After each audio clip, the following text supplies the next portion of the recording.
Hello students, मैं निखिल कुमार एक बार फिर आप सभी का स्वागत करता हूं आपके अपने यूट्यूब चैनल सीजीपीएससी ई पाठशाला में।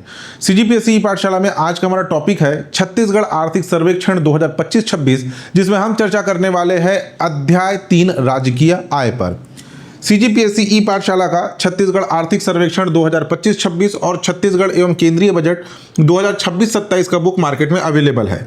इस बुक को आप इन शहरों के बुक डिपो में जाकर के ले सकते हैं। यहाँ शहरों के नाम, बुक डिपो के नाम, उनके कॉन्टैक्ट नंबर दिए गए हैं। साथ ही साथ आप हमारे मोबाइल ऐप सीजी बुक्स कांटे में जाकर के हमारे इस आर्थिक सर्वेक्षण एवं बजट के बुक को ऑनलाइन ऑर्डर कर घरों में फ्री होम डिलीवरी सर्विस के माध्यम से भी मंगा सकते हैं। एक और इन्फॉर्मेशन है आप लोगों के लिए, सीजीपीएससी ई पाठशाला का छत्तीसगढ़ सामान्य अध्ययन का ऑनलाइन बैच शुरू होने वाला है 15 अप्रैल 2026 से, जो कि सीजीपीएससी प्री और व्यापम को टारगेट करते हुए ये बैच बनाया जा रहा है। तो जो भी स्टूडेंट इस क्लास में अपना रजिस्ट्रेशन कराना चाहते हैं वे गूगल प्ले स्टोर में जाकर के छत्तीसगढ़ ई पाठशाला मोबाइल ऐप डाउनलोड करके उसमें अपना रजिस्ट्रेशन करा सकते हैं। क्लासेस 15 अप्रैल 2026 से शुरू हो जाएगा। ठीक है, चलिए टॉपिक पे आते हैं, ध्यान दीजिएगा। अध्याय 3 राजकीय आय।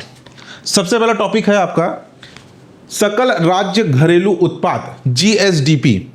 जीएसडीपी या जीडीपी क्या होता है? सकल राज्य घरेलू उत्पाद, अगर हम किसी देश की बात करें तो वो उसमें होता है आपका जीडीपी यानी कि सकल घरेलू उत्पाद, और वहीं अगर हम किसी राज्य, किसी स्टेट की बात करें तो वहां होता है जीएसडीपी, सकल राज्य घरेलू उत्पाद। अब ये होता क्या है, इसका एक ओवरव्यू हम अध्याय 1 आर्थिक स्थिति एक समीक्षा में देख चुके थे। मैंने आपको स्थिर कीमत, प्रचलित कीमत क्या होता है, इसका एक डेफिनेशन मैंने आपको अध्याय 1 में बताया था, उसका भी एक क्विक रिवीजन करते हुए हम चलेंगे। सकल राज्य घरेलू उत्पाद जीएसडीपी या जीडीपी किसी भी देश की भौगोलिक सीमा के भीतर उत्पादित अंतिम वस्तु एवं सेवाओं के मौद्रिक मूल्य को जीडीपी कहा जाता है। ठीक है, जैसे कि हमारा ये भारत देश है या छत्तीसगढ़ का लेते हैं हम। ठीक है, ये हमारा छत्तीसगढ़ राज्य है। ठीक, तो इस छत्तीसगढ़ राज्य के भौगोलिक सीमा के भीतर उत्पादित अंतिम वस्तु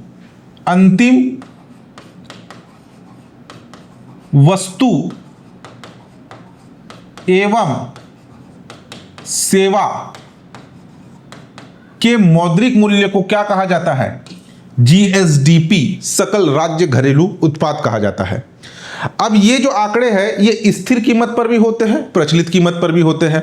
अध्याय 1 में मैंने बताया था क्या होता है स्थिर कीमत, क्या होता है प्रचलित कीमत।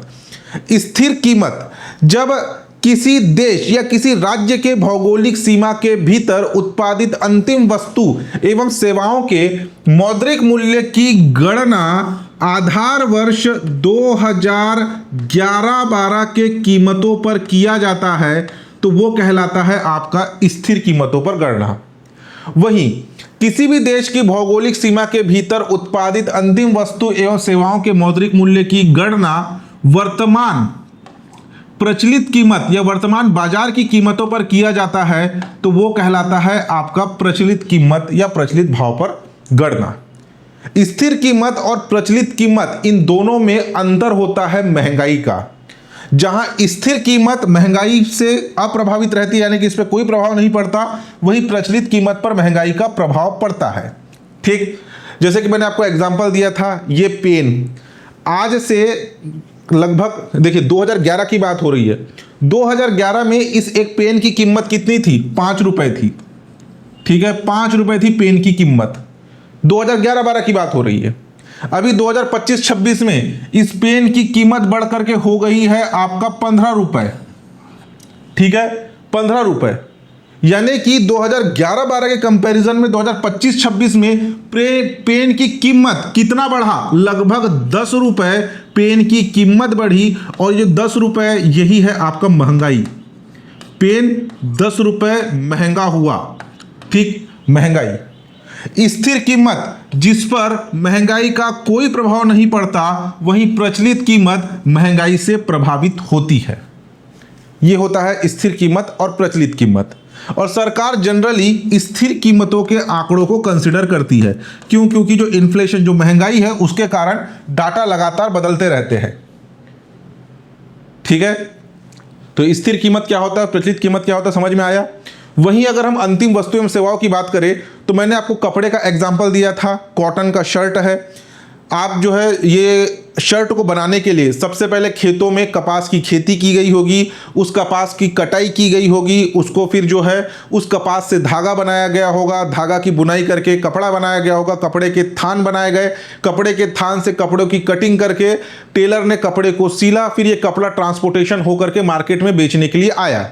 अगर आप देखेंगे तो इस पूरे प्रोसेस में कपास की खेती में भी कुछ लागत लगी होगी, उसकी कटाई में लागत लगी होगी, उसके जो है बुनाई में कपड़ा बनाने में लागत लगा होगा, थान बनाने में लागत लगा होगा, और लास्ट में जब टेलर ने काट करके उसे सील कर कपड़ा बनाया तो उसमें भी लागत लगा और मार्केट में फाइनली बेचने के लिए आया। तो ये पूरे प्रोसेस में, हर प्रोसेस में जो आपका पैसा लग रहा है वो काउंट नहीं होता। अंतिम फाइनल प्रोडक्ट का जो प्राइस, ये कपड़े का जो फाइनल प्राइस है उसकी गणना की जाती है जीडीपी या जीएसडीपी में।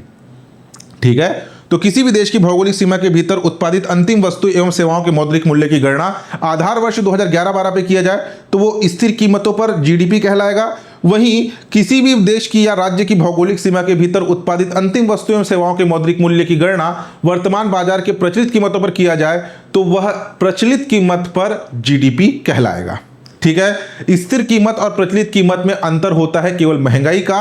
स्थिर कीमत जो कि महंगाई से प्रभावित नहीं होती, प्रचलित कीमत महंगाई से प्रभावित होती है। ठीक, समझ में आया। इसके अलावा एक और होता है क्रय शक्ति क्षमता। स्थिर कीमत और प्रचलित कीमत पर क्रय शक्ति क्षमता भी निर्भर करती है। अब ये क्रय शक्ति क्षमता होता क्या है, इसको ध्यान समझना।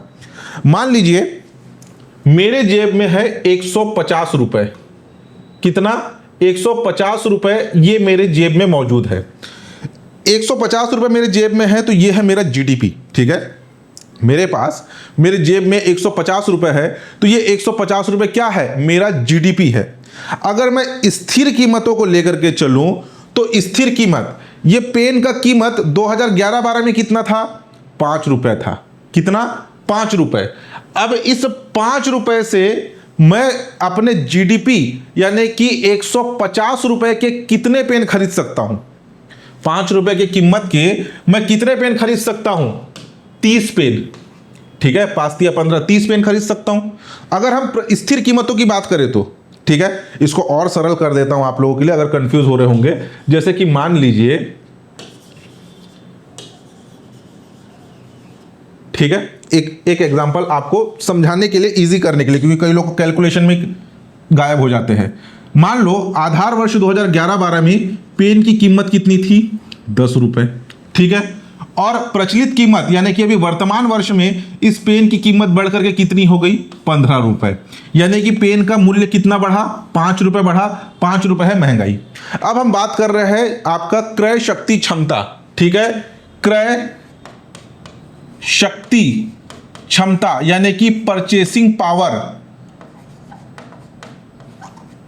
ठीक है, क्रय शक्ति क्षमता की बात कर रहे हैं। तो मेरे जेब में 150 रुपए है और इस 150 रुपए, ये 150 रुपए मेरा क्या है, जीडीपी है।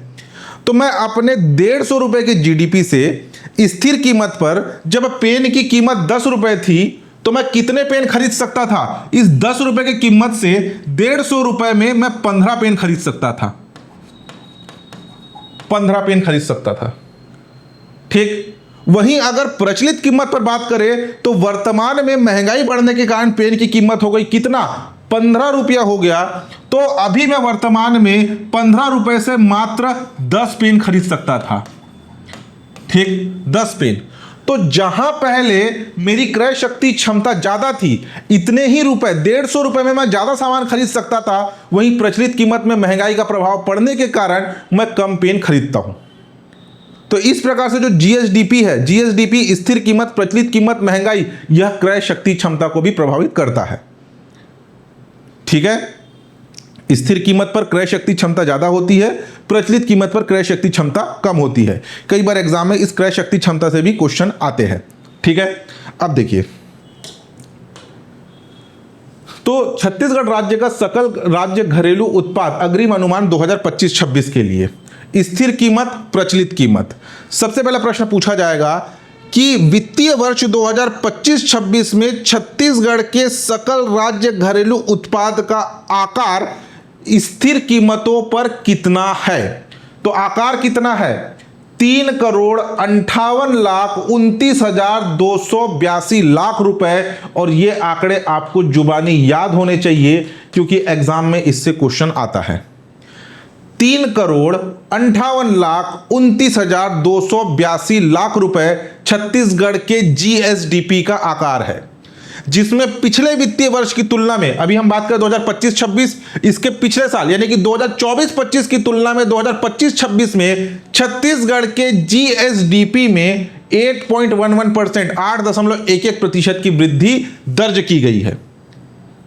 ठीक, प्रचलित कीमतों की बात करें तो प्रचलित कीमतों पर छत्तीसगढ़ के जीएसडीपी का आकार 6,31,29,076 रुपए है, जिसमें पिछले वित्तीय वर्ष 2024-25 की कंपैरिजन में 2025-26 में इसमें 11.57% की वृद्धि दर्ज की गई है।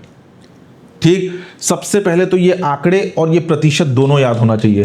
छत्तीसगढ़ का आर्थिक विकास दर कितना है? 8.11%। छत्तीसगढ़ का स्थिर कीमतों पर सकल राज्य घरेलू उत्पाद कितना है? 3,58,29,282 रुपए। ठीक, अब देखो, मैंने तो आपको यहां पे आंकड़े किस में पढ़ाए हैं? लाख रुपए में। एग्जाम में कई बार आंकड़े करोड़ में आते हैं, तो डरना नहीं। लास्ट का यहां पे क्या करेगा? 2 डिजिट हटा देगा और यहां पे लाख के स्थान पे क्या कर देगा? करोड़। ठीक है, तो आपको ये पूरा कंप्लीट, अभी हमने लाख में पढ़ा, पहले पढ़े हैं ना, इकाई, दहाई, सैकड़ा, हजार, 10,000, लाख, 10 लाख, करोड़, बस वो सिंपल गणित है।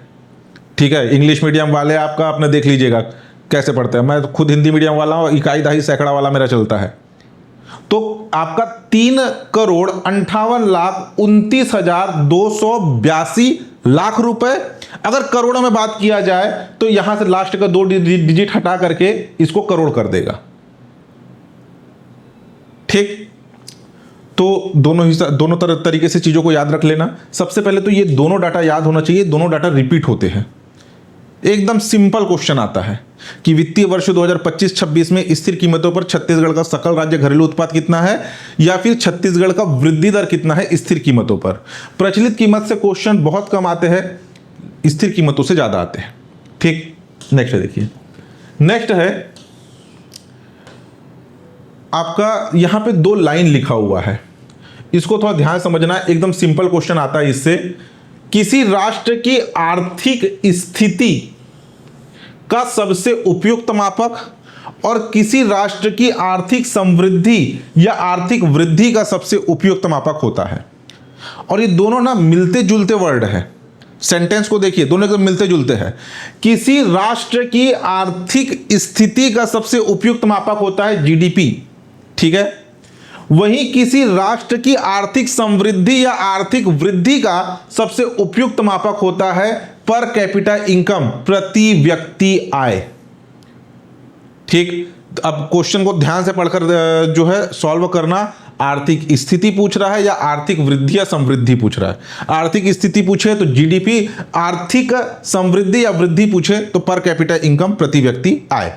ठीक, अब प्रति व्यक्ति आय 2025-26 स्थिर कीमतों पर छत्तीसगढ़ राज्य का प्रति व्यक्ति आय है 1,15,325 रुपए स्थिर कीमतों पर, जबकि प्रचलित कीमत या प्रचलित भाव पर छत्तीसगढ़ का प्रति व्यक्ति आय है आपका 1,79,244 रुपीस। ठीक है, ये छत्तीसगढ़ का प्रति व्यक्ति आय है। और इस प्रति व्यक्ति आय प्रचलित कीमत पर प्रति व्यक्ति आय में पिछले वित्तीय वर्ष 2024-25 की तुलना में 2025-26 में 10.07% की वृद्धि दर्ज की गई है। ठीक, अब यहां पे ध्यान देना, जहां मैंने बताया कि पूरे के पूरे आर्थिक सर्वेक्षण में सबसे ज्यादा क्वेश्चन स्थिर कीमतों से आते हैं, वहीं प्रति व्यक्ति आय में मैक्सिमम चांसेस है कि क्वेश्चन जो है ये प्रचलित कीमतों पर आए।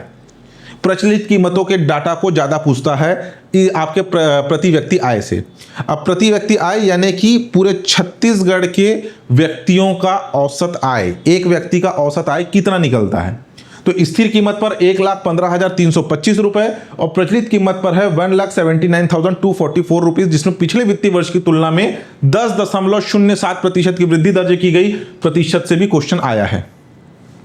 प्रश्न पूछा जाएगा, वित्तीय वर्ष 2025-26 में छत्तीसगढ़ का प्रति व्यक्ति आय प्रचलित कीमतों पर कितना अनुमानित है? आपका 1,79,244 रुपीज। ठीक। और छत्तीसगढ़ का वित्तीय वर्ष 2025-26 में छत्तीसगढ़ के प्रति व्यक्ति आय प्रचलित कीमतों पर कितने प्रतिशत की वृद्धि दर्ज की गई? तो 10.07%, 10.07%। ठीक। अब देखिए, एक बार का प्रश्न पूछा गया था। जनरली स्टूडेंट क्या करते हैं कि प्रति व्यक्ति आय कैसे याद कर रखेंगे? 1,15,325, आपका 1,79,244। ठीक है, 1,79,244 रुपए, ऐसे करके याद रखते हैं। अब वो ये नहीं देखते कि स्थिर कीमत है कि प्रचलित कीमत है। एक साल का पीएससी ने क्वेश्चन पूछा था और घुमा दिया सबको। क्या हुआ था कि पीएससी में उस समय 5 ऑप्शन आते थे, option A B C D E. जो 5वां ऑप्शन होता था ई, वो होता था इनमें से कोई नहीं। क्या होता था? इनमें से कोई नहीं। अब क्वेश्चन क्या आया कि वित्तीय वर्ष 2000, अभी का डिफरेंस लेके चल रहा हूं, 25-26 में छत्तीसगढ़ का प्रति व्यक्ति आय पर कैपिटा इनकम स्थिर कीमत पर, स्थिर कीमत या स्थिर भाव पर कितना अनुमानित है? ये क्वेश्चन आया। ठीक। अब ये क्वेश्चन आया और ऑप्शन दिया गया। ऑप्शन ए आपका 1,12,232 रुपए, ऑप्शन बी 1,14,324 रुपए, ऑप्शन सी 1,79,244 और ऑप्शन डी इनमें से कोई नहीं, नन ऑफ दी अबाउट। ठीक है, इनमें से कोई नहीं। अब जनरली जो एस्पिरेंट है, यानी कि जो नए तैयारी कर रहे हैं, इकोनॉमिक सर्वे बहुत कम पढ़े रहते हैं, एकदम रट्टाफिकेशन में रहता है। आपका 1,15,325 रुपए, 1,89,244 रुपए, ऐसे करके एकदम रट करके जाते हैं। और एग्जाम में जैसे ही दिखा आपका 1,79,244, सीधा टिक कर दिए। 5वां ऑप्शन इनमें से कोई नहीं। क्वेश्चन क्या पूछ रहा है? वित्तीय वर्ष 2025-26 के लिए स्थिर कीमतों पर, स्थिर कीमतों पर यानी कि ये आंकड़ा पूछा था, और ये आंकड़ा कहीं भी ऑप्शन में नहीं था। और ये भी आंकड़ा पढ़ के गए थे, ये ऑप्शन में था, टिक मार करके आ गए। आंसर लिया गया था इनमें से कोई नहीं। तो ऐसे गलतियां एग्जाम में होती है और क्वेश्चन आया भी है, और मैक्सिमम लोगों ने यही ये गलती की थी। ठीक। तो आर्थिक सर्वेक्षण के आंकड़ों को या क्वेश्चन को एकदम ध्यान से पढ़ करके सॉल्व करेंगे तभी होगा। अब देखो, सकल राज्य घरेलू उत्पाद में क्षेत्रवार अग्रिम अनुमान प्रतिशत वृद्धि, कृषि क्षेत्र, उद्योग क्षेत्र, सेवा क्षेत्र और उसके अंतर्गत जो प्रक्षेत्र आते हैं, पशुपालन, वन उद्योग, निर्माण। अब देखिए, इसके लिए एक चार्ट आपको समझना होगा। वो चार्ट को पहले देख लीजिए, उसके बाद फिर ये सब चीज आपको आसानी से समझ में आएगा।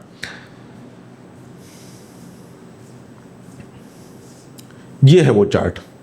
उद्योग समूह, प्राथमिक क्षेत्र, द्वितीयक क्षेत्र और आपका तृतीयक क्षेत्र। कई लोग क्या करते हैं, प्राथमिक क्षेत्र का मतलब वो करते हैं कृषि क्षेत्र, ऐसे प्राथमिक क्षेत्र और कृषि क्षेत्र एक ही होता है, ऐसे लिखते हैं। द्वितीयक क्षेत्र और उद्योग क्षेत्र एक ही होता है, और तृतीयक क्षेत्र और सेवा क्षेत्र का मतलब एक ही होता है, ऐसे करते हैं। और ये पूरा गलत है। ठीक है, प्राथमिक क्षेत्र का मतलब कभी भी कृषि क्षेत्र नहीं होगा, द्वितीय क्षेत्र का मतलब कभी भी उद्योग क्षेत्र नहीं होगा, तृतीय क्षेत्र का मतलब सेवा क्षेत्र नहीं होगा। वो होता है, लेकिन अभी समझने के लिए आप समझते चलिए। प्राथमिक क्षेत्र, पहले डेफिनेशन समझिएगा, फिर चीजें क्लियर हो जाएगी। प्राथमिक क्षेत्र ऐसे उत्पाद जो हमें प्रकृति से प्रत्यक्ष तौर पर डायरेक्टली प्राप्त होते हैं, ठीक है, वो कहलाते हैं प्राथमिक क्षेत्र। द्वितीय क्षेत्र जो कि प्राथमिक क्षेत्र के ऊपर निर्भर करते हैं, तृतीय क्षेत्र जो कि द्वितीय क्षेत्र के ऊपर निर्भर करते हैं। प्राथमिक क्षेत्र जो कि प्रकृति से हमें प्रत्यक्ष रूप से प्राप्त होते हैं, प्राकृतिक क्षेत्र आपका प्राथमिक क्षेत्र कहलाते हैं। जैसे कि फसलें, हमने जो है बीज बोया और प्रकृति से हमें फसल मिल गया। ठीक, पशुपालन, पशु जो है प्रकृति की देन है। वनोद्योग, वन से जो भी हमें उपज मिल रहा है वो प्रकृति की देन है। खनन उत्खनन, जो आपके जमीन के अंदर जो कोयला दबे हुए हैं, जो आपके खनिज लौह अयस्क दबा हुआ है, बॉक्साइट दबा है, डोलोमाइट है, ये हमें प्रकृति से प्रत्यक्ष रूप से प्राप्त हो रहा है। तो जो चीजें हमें प्रकृति से प्रत्यक्ष रूप से प्राप्त होता है वो प्राथमिक क्षेत्र के अंतर्गत आते हैं। द्वितीयक क्षेत्र जो कि प्राथमिक क्षेत्र के ऊपर निर्भर करते हैं, और तृतीयक क्षेत्र जो कि द्वितीयक क्षेत्र के ऊपर निर्भर करते हैं। अब जैसे मैंने आपको कपड़े का एग्जांपल दिया, ये कपड़ा कॉटन का कपड़ा है, कपास से बना है। तो कपास क्या है? फसल। कपास जो कि प्राथमिक क्षेत्र है। ठीक, अब इस कपास को एक फैक्ट्री में हम लेकर के गए। ठीक है, एक फैक्ट्री में लेकर के गए और फैक्ट्री में ले जा करके यहां से इस कपास से क्या बनाए? कपड़े का थान। कपड़े का थान। तो ये जो फैक्ट्री है द्वितीय क्षेत्र के अंतर्गत, ये किसके ऊपर डिपेंड कर रही है? प्राथमिक क्षेत्र के कपास के ऊपर। और इस फैक्ट्री को चलाने के लिए किसकी आवश्यकता है? मजदूरों की। मजदूर मतलब कि ह्यूमन रिसोर्स। ठीक है, ह्यूमन रिसोर्स के द्वारा जो है ये फैक्ट्री चलेगा, वर्कर इसमें काम करेंगे। तो ये मजदूर क्या? अपनी सेवा दे रहे हैं, सर्विस दे रहे हैं। तो ये जो द्वितीय क्षेत्र के तृतीय क्षेत्र द्वितीय क्षेत्र के ऊपर निर्भर करता है। ठीक है, एग्जाम्पल के लिए खनन तथा उत्खनन। खनन यानी कि खनिज जो है, हम कोयला निकालते हैं, कोयला। और यहां पर जो है आपका फैक्ट्री, आपका बॉयलर है, यानी कि आपका ताप विद्युत संयंत्र है। ताप विद्युत संयंत्र, यहां पर जब हमें प्रकृति से प्राथमिक क्षेत्र से कोयला मिलेगा तभी जो है आपका ताप विद्युत संयंत्र कार्य करेगा। और इस ताप विद्युत संयंत्र में ह्यूमन रिसोर्स, मजदूर वर्क करेंगे। तो ये इस प्रकार से द्वितीय क्षेत्र प्राथमिक क्षेत्र के ऊपर निर्भर करता है और तृतीय क्षेत्र द्वितीय क्षेत्र के ऊपर निर्भर करता है। अब जैसे कि मैंने आपको कहा कि प्राथमिक क्षेत्र का मतलब कभी भी कृषि क्षेत्र नहीं होता, तो इसको ध्यान समझना। प्राथमिक क्षेत्र, ठीक है, जिसके अंतर्गत फसलें, पशुपालन, वन उद्योग तथा लट्ठे बनाना, मछली उद्योग और खनन तथा उत्खनन, ये ऐसे क्षेत्र है जो प्रकृति से हमें डायरेक्ट प्रत्यक्ष तौर पर प्राप्त होते हैं, प्राथमिक क्षेत्र के अंतर्गत आते हैं। द्वितीय क्षेत्र निर्माण, विनिर्माण, विद्युत, गैस तथा जल आपूर्ति, अन्य उपयोगिता, ये द्वितीय क्षेत्र के अंतर्गत आते हैं। ठीक, और तृतीय क्षेत्र के अंतर्गत व्यापार, होटल, परिवहन, रेलवे, आपका भंडारण, संचार, प्रसारण, वित्तीय सेवा, स्थावर संपदा, व्यावसायिक, ये सभी तृतीय क्षेत्र के अंतर्गत आते हैं। ये सारा चीज आपको इकोनॉमिक सर्वे के बुक में मिल जाएगा। अभी थोड़ा सा जो चीजें समझाना चाह रहा हूं उसको ध्यान समझना। तो प्राथमिक क्षेत्र हो गया। अब प्राथमिक क्षेत्र से कृषि क्षेत्र कैसे अलग है? कृषि क्षेत्र कृषि एवं संबद्ध सेवा कहलाता है। कृषि एवं संबद्ध सेवा के अंतर्गत फसलें, पशुपालन, वन उद्योग तथा लट्ठे बनाना, मछली उद्योग शामिल है, लेकिन खनन तथा उत्खनन शामिल नहीं है। तो ये शुरू के जो चार है ये कहलाते हैं आपकी कृषि एवं संबद्ध सेवा। ठीक, द्वितीय क्षेत्र उद्योग, उद्योग के अंतर्गत आपका निर्माण, विनिर्माण, विद्युत तथा गैस तथा जल आपूर्ति, अन्य उपयोगिता तथा खनन तथा उत्खनन, खनन तथा उत्खनन, ये जो है शामिल होगा, तब ये उद्योग के अंतर्गत आता है। ठीक, यहां पे एक मैंने बॉक्स बना करके लिखा है, उससे आपको चीजें समझ में आ जाएगी। प्राथमिक क्षेत्र, अगर हम प्राथमिक क्षेत्र में से खनन तथा उत्खनन को हटा दे तो ये कृषि एवं संबद्ध सेवा वाला क्षेत्र बन जाएगा। और वहीं हम द्वितीय क्षेत्र में खनन तथा उत्खनन को जोड़ दे तो वो उद्योग के अंतर्गत आएगा। यहां पर ध्यान देना, खनन तथा उत्खनन प्राथमिक क्षेत्र के अंतर्गत आता है, लेकिन इसकी गणना उद्योग क्षेत्र के अंतर्गत की जाती है। प्रश्न पूछा जाएगा, निम्नलिखित में से कौन सा एक द्वितीय क्षेत्र में शामिल नहीं है? ऑप्शन ए निर्माण, ऑप्शन बी विनिर्माण, ऑप्शन सी विद्युत, ऑप्शन डी खनन तथा उत्खनन। खनन तथा उत्खनन प्राथमिक क्षेत्र के अंतर्गत आता है। बहुत बार एग्जाम में रिपीट हुआ क्वेश्चन है। ठीक, खनन तथा उत्खनन प्राथमिक क्षेत्र में आता है और इसकी गणना उद्योग क्षेत्र में की जाती है। कृषि क्षेत्र, जब प्राथमिक क्षेत्र में से खनन उत्खनन हटा देंगे तो वो बाकी बचे हुए कृषि एवं संबद्ध सेवा कहलाते हैं। वहीं आपके द्वितीय क्षेत्र में खनन उत्खनन को जोड़ दे तो ये सारे के सारे आपके ग्रुप बन जाते हैं उद्योग क्षेत्र के। ठीक, एक और डाउट रहता है, निर्माण और विनिर्माण सुनने में लगभग सेम लगते हैं लेकिन इनके मायने अलग होते हैं। देखिए इसको समझिएगा, निर्माण का मतलब होता है कंस्ट्रक्शन, ठीक। विनिर्माण का मतलब होता है मैन्युफैक्चरिंग, कंस्ट्रक्शन एंड मैन्युफैक्चरिंग। निर्माण मतलब कंस्ट्रक्शन और विनिर्माण का मतलब होता है मैन्युफैक्चरिंग। हिंदी में सुनने में दोनों सेम लगते हैं, निर्माण विनिर्माण, निर्माण विनिर्माण, लेकिन इंग्लिश में अगर देखेंगे तो कंस्ट्रक्शन और मैन्युफैक्चरिंग और दोनों की परिभाषाएं अलग होती है। सबसे पहले निर्माण, प्रकृति से प्राप्त वस्तुओं के रूप एवं आकार में परिवर्तन करके उससे जो है कोई स्थावर संपदा का निर्माण किया जाता है, उसका केंद्रीकृत उपयोग किया जाता है तथा वह गतिमान नहीं होता, वो कहलाता है कंस्ट्रक्शन यानी कि निर्माण। परिभाषा पे पहले ध्यान देना। विनिर्माण, प्रकृति से प्राप्त वस्तुओं के रूप तथा आकार में परिवर्तन करके उसका विकेंद्रीकरण यानी कि डिसेंट्रलाइजेशन कर दिया जाता है तथा वह चीजें, वह वस्तुएं गतिमान होती है, वो कहलाता है आपका मैन्युफैक्चरिंग यानी कि विनिर्माण। एग्जाम्पल दूंगा, ध्यान समझना। कंस्ट्रक्शन का मतलब निर्माण, प्रकृति से प्राप्त वस्तु के रूप तथा आकार में परिवर्तन करके उससे स्थावर संपदा यानी कि अचल संपत्ति का निर्माण किया जाता है, उसका सेंट्रलाइज्ड केंद्रीकृत तरीके से उसका उपयोग किया जाता है, किसी एक निश्चित स्थान पे उसका उपयोग किया जा सकता है और वह गतिमान नहीं होता, मूवेबल नहीं होता। एग्जाम्पल के लिए आपको जो है, मान लीजिए किसी दूसरे राज्य यानी कि कोच्चिन जाने के लिए आपको फ्लाइट में बैठना है। हमारे यहाँ एक एयरपोर्ट है, माना एयरपोर्ट, माना एयरपोर्ट, ठीक है।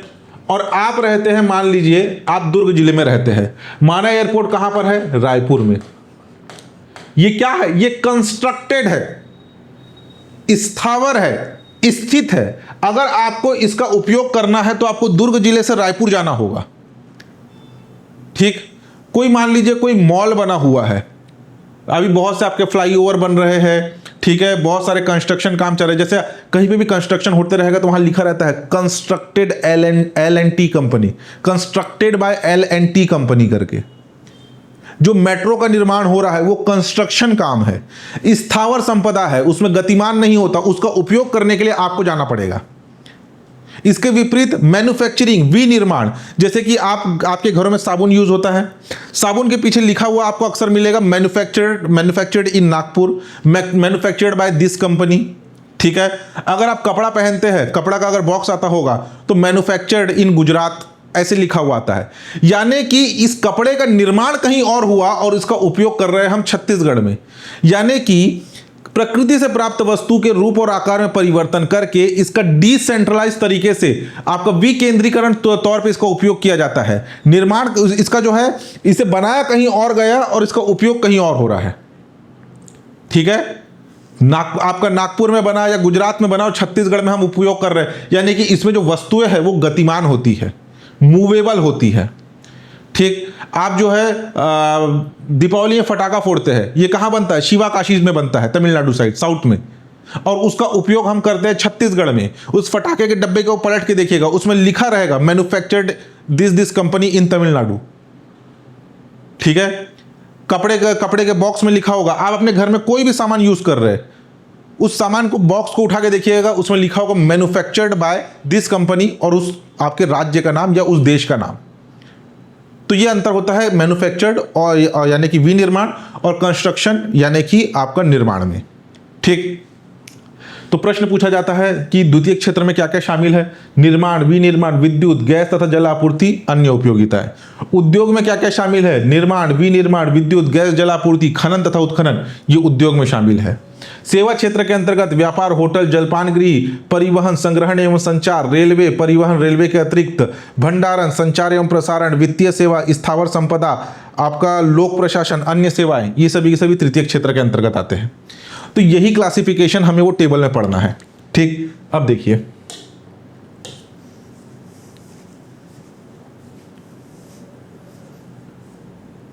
ये देखिए यहां पर क्या बोला जा रहा है कि सकल राज्य घरेलू उत्पाद, सकल राज्य घरेलू उत्पाद क्षेत्रवार, जैसे कि हमने देखा कृषि क्षेत्र के अंतर्गत पशुपालन, मत्स्य पालन, वन उद्योग, लट्ठे बनाना, ये सभी शामिल है। तो सबसे पहले सकल राज्य घरेलू उत्पाद में प्रतिशत वृद्धि दर, कृषि क्षेत्र में वित्तीय वर्ष 2025-26 में स्थिर कीमतों पर कृषि एवं संबद्ध सेवाओं में 7.49% की वृद्धि दर्ज की गई। सबसे पहले तो ये कॉलम पूरा याद होना चाहिए, ये वाला, ठीक है। इसे हम अध्याय 1 में भी पहले पढ़ चुके हैं। ये पूरा कॉलम आपको याद होना चाहिए, स्थिर कीमतों पर और ये इधर प्रचलित कीमतों पर, ये पहला वाला कॉलम, ठीक। स्थिर कीमतों पर कृषि एवं संबद्ध सेवा में वृद्धि दर, क्या बोला जा रहा है, वृद्धि। पिछले वित्तीय वर्ष 2024-25 की तुलना में 2025-26 में कृषि एवं संबद्ध सेवाओं में वृद्धि दर 7.49%, 7.49% अनुमानित है। उद्योग क्षेत्र में 7.21%, सेवा क्षेत्र में 9.11%, और छत्तीसगढ़ का जीडीपी में वृद्धि दर कितना है आपको, 8.11%, ठीक। वैसे ही प्रचलित कीमतों पर कृषि एवं संबद्ध सेवा में 12.53%, उद्योग क्षेत्र में 10.26%, सेवा क्षेत्र में 13.15%, ओवरऑल जीडीपी में 11.57% प्रचलित कीमतों पर वृद्धि दर अनुमानित है, ठीक। उसके बाद कृषि क्षेत्र के अंतर्गत आता है आपका पशुपालन, मत्स्य पालन, फसलें, वन उद्योग, लट्ठे बनाना। तो ये तो कृषि क्षेत्र में वृद्धि दर हो गया। अब कृषि क्षेत्र के अंतर्गत आने वाले जो उसके प्रक्षेत्र है, फसलें, पशुपालन, मत्स्य पालन, वन उद्योग, लट्ठे बनाना, तो किसमें वृद्धि दर सर्वाधिक है और किसमें वृद्धि दर कम है? तो सर्वाधिक वृद्धि हुई है पशुपालन में 13.11% की। सबसे कम वृद्धि दर्ज की गई है वन उद्योग एवं लट्ठे बनाना 3.48%। वैसे उद्योग के अंतर्गत निर्माण, विनिर्माण, विद्युत, गैस तथा जल आपूर्ति ये सब शामिल है। तो निर्माण में 11.69% सर्वाधिक, उद्योग के अंतर्गत सर्वाधिक वृद्धि दर्ज की गई है निर्माण, कंस्ट्रक्शन में, और सबसे कम वृद्धि दर्ज की गई है विद्युत, गैस, जल आपूर्ति में 4.25%, ठीक। सेवा क्षेत्र के अंतर्गत सर्वाधिक वृद्धि दर्ज की गई है संचार एवं प्रसारण सेवा 17.06%, जबसे सबसे कम वृद्धि दर्ज की गई है रेलवे में 4.30%। अगर ओवरऑल जीडीपी की बात किया जाए, जिसके अंतर्गत कृषि, उद्योग, सेवा सब आते हैं, ओवरऑल जीडीपी में सर्वाधिक वृद्धि दर्ज की गई है संचार, प्रसारण एवं सेवा, कितना, 17.06%, और सबसे कम वृद्धि दर्ज की गई है वन उद्योग में 3.48%, ठीक है। देखिए कई बार क्वेश्चन पूछता है कि जीएसडीपी में निम्नलिखित में से किस क्षेत्र में सर्वाधिक वृद्धि दर्ज की गई? ऑप्शन दे देगा, ऑप्शन ए पशुपालन, ऑप्शन बी वन उद्योग, ऑप्शन सी निर्माण, ऑप्शन डी विद्युत, गैस, जल आपूर्ति। अब आपको ये सारे आंकड़े याद होना चाहिए। अगर आप देखेंगे इन चारों ऑप्शन में सर्वाधिक वृद्धि पशुपालन में दर्ज किया गया है, क्योंकि क्वेश्चन क्या पूछ रहा है, जीएसडीपी में। यहां पे उद्योग, सेवा, कृषि नहीं पूछ रहा है। छत्तीसगढ़ के जीएसडीपी में निम्नलिखित में से दिए गए जो 4 ऑप्शन है उसमें से सर्वाधिक वृद्धि किसमें दर्ज की गई, ठीक। प्रचलित कीमत की बात करें तो प्रचलित कीमत में कृषि एवं संबद्ध सेवा का वृद्धि दर 12.53% है, जिसमें से सर्वाधिक वृद्धि पशुपालन में 16.32%, सबसे कम वृद्धि वन उद्योग में 8.86%। उद्योग में वृद्धि दर प्रचलित कीमत पर था 10.26%, सर्वाधिक वृद्धि निर्माण में 14.12% की, और सबसे कम है विद्युत, गैस, जल आपूर्ति 5.29% की। सेवा क्षेत्र 13.15%, ठीक, प्रचलित कीमत पर वृद्धि दर, इसमें सर्वाधिक वृद्धि संचार एवं प्रसारण सेवा 18.44%, सबसे कम railway 6.45%। Overall GDP growth rate रहा आपका 11.57%। ओवरऑल सर्वाधिक वृद्धि दर्ज रहा आपका संचार एवं प्रसारण सेवा 18.44, सबसे कम रहा आपका विद्युत, गैस तथा जल आपूर्ति 5.29, ठीक, ये याद होना चाहिए। अब उसके बाद देखिए ये अकेले टेबल से ना मल्टीपल क्वेश्चन बनते हैं, इसके परसेंटेज को तो कम से कम याद रखना, ठीक। अभी क्वेश्चन का ट्रेंड थोड़ा बदल रहा है, आगे आपको और बताऊंगा। सकल राज्य घरेलू उत्पाद में क्षेत्रवार अग्रिम अनुमानित प्रतिशत भागीदारी, अभी हमने प्रतिशत वृद्धि देखा, अब हम देखेंगे प्रतिशत भागीदारी स्थिर कीमतों पर और प्रचलित कीमतों पर। स्थिर कीमतों में छत्तीसगढ़ के जीडीपी का आकार 3,58,29,282, ठीक है।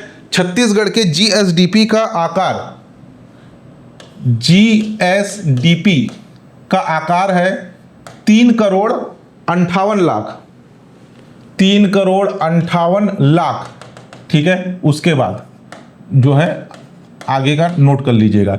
लमसम जो है 3,58,00,000 रुपए छत्तीसगढ़ के जीएसडीपी का आकार है। स्थिर कीमतों पर हमने देखा ना, देखिए 3,58,29,282 रुपए ये छत्तीसगढ़ के कुल जीएसडीपी का आकार है स्थिर कीमत पर।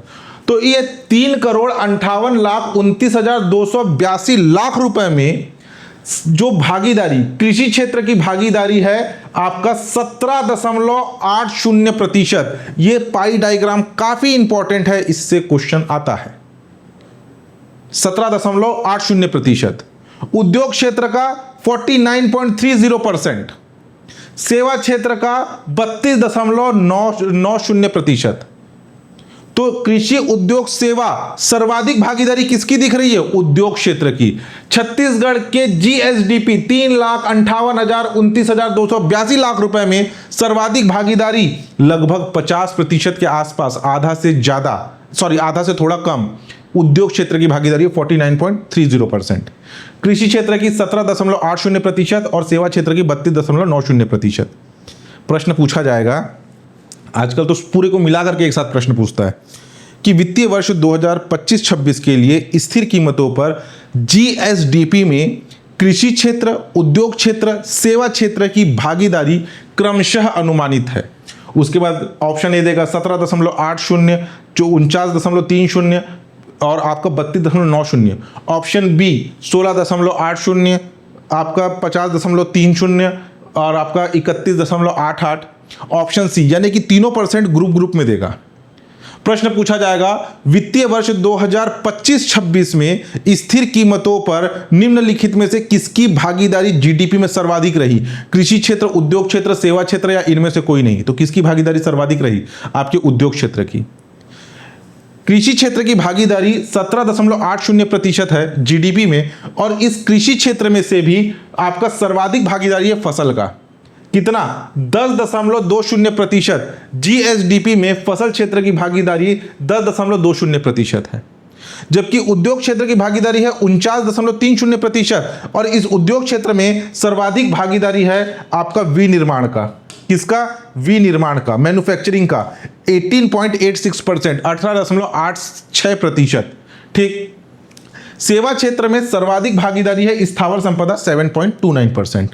ठीक है, ये तीनों % को तो पहले याद रखना, इससे क्वेश्चन आता ही है। ठीक। नेक्स्ट, प्रचलित कीमत। आप में से बहुत लोग सोचते होंगे कि मैं हर किसी चीज को बोलता हूं कि इंपॉर्टेंट है, आता है, इंपॉर्टेंट है, आता है। प्रीवियस ईयर क्वेश्चन पेपर उठा के देखना, हकीकत पता चल जाएगा। ठीक है, हकीकत एकदम पता चल जाएगा। क्वेश्चन कैसे आता है, एक ही टेबल, एक ही पाई डायग्राम से घुमा घुमा के मल्टीपल क्वेश्चन बनते हैं। ठीक है, अब बात कर रहे हैं हम प्रचलित कीमत की। तो प्रचलित कीमत पर छत्तीसगढ़ की जीएसडीपी का आकार है 6,31,29,000, 6,31,29,096 रुपए छत्तीसगढ़ के जीएसडीपी का आकार है प्रचलित कीमतों पर। ठीक। तो इस 6,31,29,096 रुपए में कृषि क्षेत्र की भागीदारी है 20.64% प्रचलित कीमत पर। उद्योग क्षेत्र की भागीदारी है 46.59%। ठीक है, 46.59%। और सेवा क्षेत्र की भागीदारी है कुल जीडीपी में आपका 32.77%। तो वित्तीय वर्ष 2025-26 में प्रचलित कीमत पर निम्नलिखित में से किसकी भागीदारी सर्वाधिक है? ऑप्शन ए कृषि, ऑप्शन बी उद्योग, ऑप्शन सी सेवा, ऑप्शन डी इनमें से कोई नहीं। तो उद्योग क्षेत्र की भागीदारी प्रचलित कीमत पर सर्वाधिक है। वित्तीय वर्ष 2025-26 में छत्तीसगढ़ के सकल राज्य घरेलू उत्पाद में प्रचलित कीमतों पर कृषि क्षेत्र, उद्योग क्षेत्र, सेवा क्षेत्र की भागीदारी कितना अनुमानित है? तीनों % के ग्रुप में ऑप्शन दिया जाएगा। ठीक। कृषि क्षेत्र की भागीदारी 20.64%, सर्वाधिक भागीदारी फसल का 11.52%। उद्योग क्षेत्र का 46.59%, उसमें भी सर्वाधिक है आपका निर्माण देखिए इसमें क्या था, इसमें था आपका विनिर्माण और इसमें दिया है आपका निर्माण कंस्ट्रक्शन 17.18%, और सेवा क्षेत्र 32.77%, जिसमें सर्वाधिक भागीदारी स्थावर संपदा 7.18%। ठीक, अब देखिए नेक्स्ट, अभी हमने पाई डायग्राम से देखा, अब इसका थोड़ा सा और क्लासिफिकेशन देखेंगे हम, यही क्षेत्रवार प्रतिशत भागीदारी का। जैसे वृद्धि दर देखा वैसे ही हम भागीदारी देखेंगे। सकल राज्य घरेलू उत्पाद प्रक्षेत्रावार अग्रिम अनुमान प्रतिशत भागीदारी, जैसे हमने देखा जीएसडीपी में कृषि एवं संबद्ध सेवाओं की भागीदारी, जो पाई डायग्राम में हमने देखा था 17.80% कृषि क्षेत्र की भागीदारी कुल जीडीपी में, 49.30% उद्योग क्षेत्र की भागीदारी, सेवा क्षेत्र की भागीदारी आपका 32.90%। वहीं प्रचलित कीमत पर अभी पाई डायग्राम में हमने देखा कि कृषि एवं संबद्ध सेवा की भागीदारी 20.64%, उद्योग क्षेत्र की भागीदारी 46.59%, सेवा क्षेत्र की भागीदारी 32.77% अनुमानित है। ठीक, अब उसके अंतर्गत जैसे हमने कृषि में देखा फसलें, पशुपालन, मत्स्य पालन, वन उद्योग तथा लट्ठे बनाना, उद्योग के अंतर्गत निर्माण, विनिर्माण, विद्युत, गैस, जल आपूर्ति, ये सारे आते हैं। तो देखो क्षेत्रवार अगर हम बात करें तो कृषि एवं संबद्ध सेवा के अंतर्गत सर्वाधिक वृद्धि 10.20% रहा फसलों का, सबसे कम वृद्धि रहा आपका सर्वाधिक भागीदारी फसलों का रहा 10.20%, सबसे कम भागीदारी रहा पशुपालन का 1.94%। पशुपालन से भी क्वेश्चन आया हुआ है। वित्तीय वर्ष 2025-26 में पशुपालन का छत्तीसगढ़ के जीएसडीपी में भागीदारी प्रतिशत कितना अनुमानित है, तो 1.94%। ठीक, उद्योग क्षेत्र के अंतर्गत जो सर्वाधिक भागीदारी है वो है विनिर्माण का 18.86%, सबसे कम भागीदारी निर्माण का 7.77%। ठीक, सेवा क्षेत्र 32.90%, सर्वाधिक भागीदारी स्थावर संपदा का 7.29, भंडार का सबसे कम 0.09%। ठीक, वैसे ही प्रचलित कीमतों पर कृषि एवं संबद्ध सेवा के अंतर्गत सर्वाधिक भागीदारी प्रचलित कीमत पर फसलों का 11.52%, सबसे कम भागीदारी 2.57%। ठीक, उद्योग के अंतर्गत सर्वाधिक भागीदारी निर्माण का 17.18%, सबसे कम भागीदारी विद्युत, गैस, जलापूर्ति का 7.75%।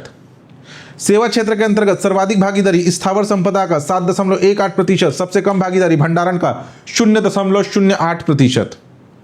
अगर ओवरऑल जीएसडीपी में बात किया जाए तो ओवरऑल जीडीपी में सर्वाधिक भागीदारी है निर्माण का 17.18%, सबसे कम भागीदारी है भंडारण का 0.08%। वैसे ही स्थिर कीमत पर ओवरऑल जीडीपी में सर्वाधिक भागीदारी है आपका विनिर्माण का 18.86%, सबसे कम भागीदारी है भंडारण का आपका 0.08%।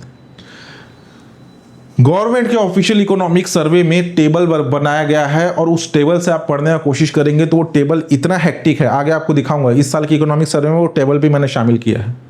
क्लासिफिकेशन करके जितना इजी हो सके उतना इजी मैं बनाने का कोशिश करता हूं अपने बुक में। ये सारा क्लासिफिकेशन, इजी पैटर्न ये मैंने बनाया।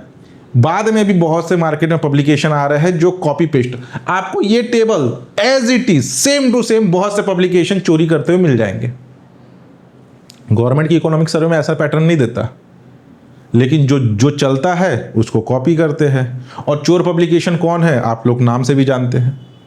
ठीक है, देख रहा हूं अभी उनका बुक को थोड़ा सा रिव्यू करूं। मैं मार्केट में आने वाले सभी बुक को रिव्यू करता हूं क्योंकि मुझे मालूम है कि कोई ना एक चोर पब्लिकेशन आएगा ही, और ऐसा कोई भी साल नहीं गया है जिस समय कोई एक पब्लिकेशन पकड़ में ना आया हो। ठीक है, करेंगे उसका भी भांडाफोड़ करेंगे समय के साथ। ठीक, कोई उनको माफी नहीं रहेगी, सबका नाम सामने आएगा। आर्थिक विकास दर 2025-26 देखिए, विकास दर इसको हम छत्तीसगढ़ बजट में ही पढ़े हुए हैं। छत्तीसगढ़ का विकास दर और भारत का विकास दर दोनों का कंपैरिजन यहाँ पे बताया गया है। देखिए छत्तीसगढ़ का विकास दर 8.11% स्थिर कीमतों पर। ठीक है, ये जो सारे आंकड़े हैं ये स्थिर कीमत पर है, लास्ट वाला आंकड़ा प्रचलित कीमत पर है। विकास दर 8.11% छत्तीसगढ़ का, भारत का 7.4%। कृषि क्षेत्र में वृद्धि दर या विकास दर है 7.49%, छत्तीसगढ़ का, भारत का है 3.1%। औद्योगिक क्षेत्र का 7.21%, छत्तीसगढ़ का, भारत का है 6.2%। सेवा क्षेत्र का छत्तीसगढ़ का है विकास दर या वृद्धि दर 9.11%, सबसे कम है 9.1% भारत का। ठीक है, प्रचलित प्रति व्यक्ति आय, ये है प्रचलित कीमत पर, ऊपर के सब स्थिर कीमत पर, ये प्रचलित कीमत पर। छत्तीसगढ़ का प्रति व्यक्ति आय प्रचलित कीमत पर है 1,79,244 रुपीज, जिसमें पिछले वित्तीय वर्ष की तुलना में 10.04% की वृद्धि दर्ज की गई। ये दोनों आंकड़े इंपॉर्टेंट है, अच्छे से याद करना, एग्जाम में डायरेक्ट क्वेश्चन आता है। ठीक, भारत का प्रति व्यक्ति आय है 2,19,575 रुपए, जिसमें पिछले वित्तीय वर्ष की तुलना में 6.9% की वृद्धि दर्ज की गई है। हम आंकड़े पढ़ रहे हैं 2025-26 का। ठीक, अब देखिए, अब जो क्वेश्चन पूछने का पैटर्न चेंज हुआ है ना, ये दिया है आपके गवर्नमेंट के ऑफिशियल इकोनॉमिक सर्वे में कुछ ऐसा टेबल, जिसे मैं काफी मेहनत करके थोड़ा सा इजी करने के उद्देश्य से टेबुलेशन फॉर्म में करता हूं। और देखो, किसी भी डाटा पे, ये गवर्नमेंट का डाटा है, गवर्नमेंट के डाटा से हर कोई इकोनॉमिक सर्वे बनाता है। मैं ये नहीं बोलता कि ये डाटा मैंने कहीं से ढूंढा है, गवर्नमेंट के डाटा में दिया है, लेकिन पैटर्न कॉपी करना इतने बेशर्म पब्लिकेशन है ना, मैं क्या बताऊं। और एक पब्लिकेशन तो एकदम कुत्ते की पूंछ की तरह है, नहीं सुधरता। जो मेरे बुक में गलती रहेगा वो गलती को ही कॉपी कर देता है, वो इतना बेशर्म है वो। ठीक है, बड़े बड़े आपके संस्था के नाम, टीचरों के नाम यूज करते जरूर है, लेकिन बंटाधार है। नकल करने के लिए भी अकल की जरूरत होती है, बोलते हैं ना, बस वही बात है, उनमें अकल लगा नहीं पाते। कितने चीजें कॉपी कर लोगे। देखिए, अब जो है ना, थोड़ा सा एग्जाम में डीप जाकर के क्वेश्चन आ रहा है। क्वेश्चन किस प्रकार से आ रहा है उसको थोड़ा ध्यान समझना। छत्तीसगढ़ राज्य का सकल राज्य घरेलू उत्पाद का गत वर्ष से प्रतिशत वृद्धि स्थिर कीमतों पर, प्रतिशत वृद्धि की बात हो रही है यहाँ पे। तो एक साल का क्वेश्चन पूछा था, एक साल का क्या, अभी पीएससी प्रीलिम्स का ही क्वेश्चन है, उसमें दिया गया था, वो क्वेश्चन शायद विलोपित भी हुआ, कि छत्तीसगढ़ का कृषि एवं संबद्ध सेवा में, वहां पे होना चाहिए था प्रचलित कीमत, प्रचलित कीमत पर वृद्धि दर इतना प्रतिशत अनुमानित है। पहला स्टेटमेंट, वित्तीय वर्ष 2025-26 में कृषि एवं संबद्ध सेवा का स्थिर कीमत पर वृद्धि दर इतना प्रतिशत अनुमानित है, ये सेकंड स्टेटमेंट। तीसरा, विनिर्माण क्षेत्र का वृद्धि दर विगत वर्षों में लगातार बढ़ोतरी हो रही है या लगातार घट रहा है, ऐसा एक स्टेटमेंट आया था। अब विगत वर्षों में मतलब इसके लिए आपको ये पूरा, जैसे ये आपका ये आया है, ये वाला आया था, ये वाला विनिर्माण का, ये ठीक नहीं, इसमें वृद्धि दर वाले में इसमें क्वेश्चन क्या आया था उसको थोड़ा ध्यान से देना। ये आपका निर्माण वाला नहीं आया था, जो स्टेटमेंट बोल रहा हूं वो आगे के टेबल में। प्रश्न पूछा गया था, विद्युत गैस जल आपूर्ति का निम्नलिखित में से किस वित्तीय वर्ष में स्थिर कीमतों पर सर्वाधिक वृद्धि दर्ज की गई। ठीक है, ऐसा ऑप्शन आया था, सबसे कम वृद्धि दर्ज की गई। दोबारा सुनो, क्वेश्चन क्या था। इस क्वेश्चन को जो पीएससी प्रीलिम्स में आया था उसको 2025-26 के अनुसार मैं मॉडिफाई करके बता रहा हूं। वित्तीय वर्ष 2025-26 में विद्युत गैस तथा जल आपूर्ति का निम्नलिखित में से किस वित्तीय वर्ष में सबसे कम वृद्धि दर्ज की गई। Option A 2021-22, option B 2022-23, option C 2023-24, option D 2024-25। ठीक, इसकी बात हो रही है। तो सबसे कम वृद्धि किस में दर्ज किया गया, ये वाला 4.47%। ठीक, तो ये टेबल से भी ना क्वेश्चन आ रहा है, ये खनन तथा उत्खनन का, इसको भी थोड़ा सा याद रखना। अब एक बार का क्वेश्चन आया, जैसे कि मैंने आपको बताया, भागीदारी से आया था, जो मैंने पहले आपको बताया, छत्तीसगढ़ का सकल राज्य घरेलू उत्पाद का प्रतिशत वितरण, प्रतिशत वितरण का मतलब प्रतिशत भागीदारी स्थिर कीमतों पर 2021-22। एक दिया था, एग्जाम्पल के लिए अभी का समझ लीजिए, कि कृषि तथा संबद्ध सेवाओं का प्रचलित कीमत पर प्रतिशत भागीदारी एक परसेंटेज दिया, इतना अनुमानित है। कृषि तथा संबद्ध सेवाओं का स्थिर कीमतों पर वित्तीय वर्ष 2025-26 के लिए प्रतिशत भागीदारी 17.80% अनुमानित रहा। ये दो स्टेटमेंट दिया। तीसरा स्टेटमेंट, विनिर्माण, एक मिनट, निर्माण का विगत वर्षों में प्रतिशत भागीदारी लगातार कम हो रही है, ऐसा करके 3 स्टेटमेंट दिया था, जिसमें से पहले 2 स्टेटमेंट सही थे और तीसरा स्टेटमेंट, वैसे वो क्वेश्चन विलोपित हुआ क्योंकि पहले वाले में उसने प्रचलित है कि स्थिर है, ये मेंशन नहीं किया था। लेकिन अगर कायदे से देखा जाए तो तीसरा वाला स्टेटमेंट जो है वो गलत था। क्यों? क्योंकि देखिए ये है निर्माण, ठीक, ये निर्माण क्या बोल रहा था, निर्माण क्षेत्र का प्रतिशत भागीदारी लगातार विगत वर्षों में कम होते आ रहा है। अगर आप देखेंगे 21, 22, 22, 23, 23, 24, 24, 25, 25, 26 लगातार 7 पॉइंट के बाद का छोड़ दीजिए, ये ऑन एन एवरेज 7, 7, 7, 7, 7 यानी कि स्थिर बना हुआ है और कथन दिया था घट रहा है, तो ये गलत होगा। इससे पहले जो है मैं इकोनॉमिक सर्वे के बुक में ये टेबल को शामिल नहीं करता था, लेकिन अब जिस हिसाब से क्वेश्चन का पैटर्न चेंज हो रहा है तो ये टेबल से भी क्वेश्चन आ रहे हैं, थोड़ा सा एनालिसिस वाले क्वेश्चन आ रहे हैं। परसेंटेज नहीं देगा, घट रहा है, बढ़ रहा है, स्थिर है, ठीक है, ऐसे टाइप के क्वेश्चन आते हैं। तो ये टेबल पे भी एक बार थोड़ा नज़र रख लेना, जैसे कि मैंने जो आपको बताया ना, सर्वाधिक वृद्धि, सर्वाधिक कमी, सर्वाधिक भागीदारी, सबसे कम भागीदारी, वो इसी टेबल का ही रेफरेंस लेके बताया जाता है। ये देखिए, कृषि एवं उद्योग क्षेत्र की भागीदारी 17.80%, सर्वाधिक भागीदारी आपका खनन तथा उत्खनन तो प्राथमिक क्षेत्र के अंतर्गत आता है, 10.20% फसलों की, सबसे कम भागीदारी पशुपालन की। अब देखो यहां पर देखना, योग यहां पे प्राथमिक क्षेत्र लिखा है, प्राथमिक क्षेत्र यानी कि फसलें, पशुपालन, वानिकी तथा लट्ठे बनाना, मछली उद्योग, खनन तथा उत्खनन, ये क्या है? प्राथमिक क्षेत्र। लेकिन कृषि एवं संबद्ध सेवा के अंतर्गत 1.1, 1.2, 1.3, 1.4 केवल ये आते हैं। 1.5 उद्योग के अंतर्गत आता है, देखो उद्योग B + 1.5, ये थोड़ा समझने वाला चीज है, ठीक है। तो यहाँ होता है आपका अध्याय 3 राजकीय आय समाप्त, ठीक। आंकड़े एक बार में याद नहीं होते, थोड़ा सा मेहनत करने की जरूरत होती है, बार बार रिवाइज करेंगे तब जाके चीजें याद होती है। इकोनॉमिक सर्वे नो डाउट थोड़ा टफ पड़ता है, लेकिन इसमें क्वेश्चन बहुत रेयरली चेंज होते हैं, वही ट्रेडिशनल क्वेश्चन बार रिपीट होते हैं। तो थोड़ा सा मेहनत करिए। आज के लिए इतना ही। किसी प्रकार का डाउट हो तो आप नीचे कमेंट करके पूछ सकते हैं। चैनल पर नए हैं तो चैनल को सब्सक्राइब कीजिएगा, लाइक और शेयर जरूर कीजिएगा। धन्यवाद।